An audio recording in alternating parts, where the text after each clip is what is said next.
తెలంగాణ గట్టు మీద చందమామయ్యో బల చందమామయ్య. మట్టి మనుషులకు మట్టి భాషకు ఎన్నో కళలకు కానాచి మన తెలంగాణ.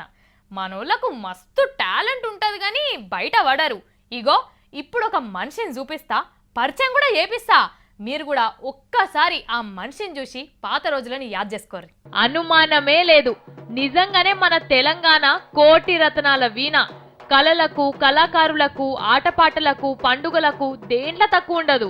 అందులో మనకు తెలిసినవి కొన్నే, తెలియకుండా పోతున్నాయి కూడా ఎన్నో ఉన్నాయి. అసంటి కళలల్లా ఇదొకటి. ఇగో ఈ వాయిద్య పరికరం పేరు కిన్నెర. దీన్ని వాయించుకుంటా పాటలు వాడే కళాకారుడినే. ఈయన పేరు మొగిలయ్య, మహబూబ్ నగర్ జిల్లాలుంటాడు. చూడుండ్రిగా, మొగిలయ్య కిన్నెర వాయించుడు షురూ చేస్తే కిన్నెర సాని నాట్యం ఆడవలసిందే. రెండికొక పిస్తోలు, సంఖ్యకొక తుపాకీ,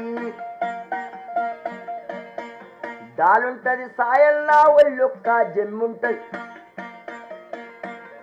వాడు నన్ను బట్టే మనగాడు లేడంటాడ పులిపిల్ల.